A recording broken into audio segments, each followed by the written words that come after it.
May I start? Today, you die, and you know it.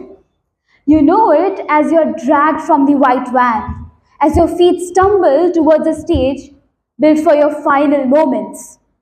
You know it as your eyes scan the crowd, your friends, your family forced to watch as the rope is tightened around your neck. And then you see them, the one person who ever gave you a reason to live. Your composure shatters. You beg them to run, to flee from this place and its cruelty. And as you're uttering your last words, snap, you die, hung in the town square. But your story doesn't end with your death. A girl carries it with her, turning it into a song. A song that 65 years later will be used as a war cry.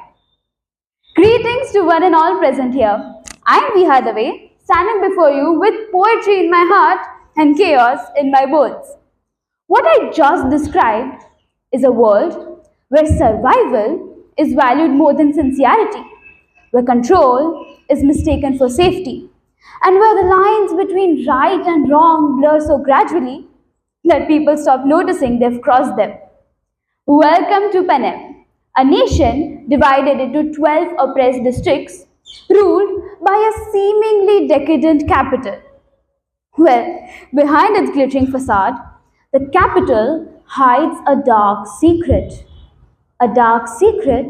of a brilliant country ruined by gunshots and ticking bombs. A country built by Suzanne Collins in the powerful, intricate, thought-provoking book, The Ballad of Songbirds and Snakes. Suzanne Collins is an American author and television writer. She has worked on the staff of many Nickelodeon shows and has authored numerous stories, including the iconic Hunger Games. Her books have sold more than 100 million copies worldwide. Out of all her books, however, The Ballad of Songbirds and Snakes stood out the most.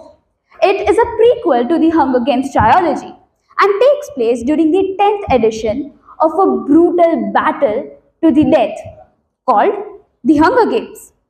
The tale revolves around Lucy Gray, a tribute from District 12 who turns one's final moments into songs, and her mentor, a capital student called Cornelius Snow, who turns those same moments into self-serving opportunities.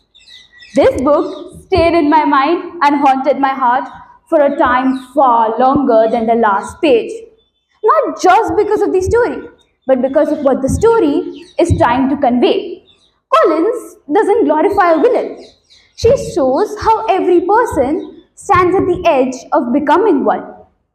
Their writing style makes the book unputdownable. The fast pace of the book, paired with simple yet meaningful words, make it a gripping page turner.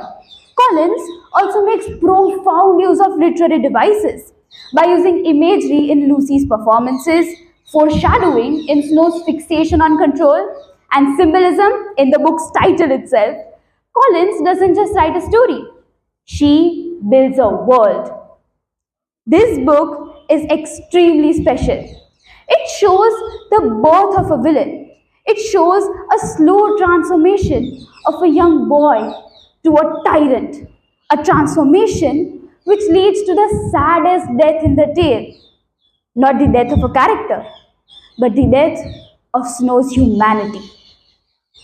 This book is not just a story. It is a wake-up call. In a world full of performance and propaganda, Collins asks us to face the most honest, brutal, darkest corners of our soul. This book may be thought of as bloody, brutal, and violent. I would be incorrect if I said that wasn't true. But I would also be incorrect if I said that those factors make the book any less enjoyable. The violence and bloodshed add necessary weight to the capital's power.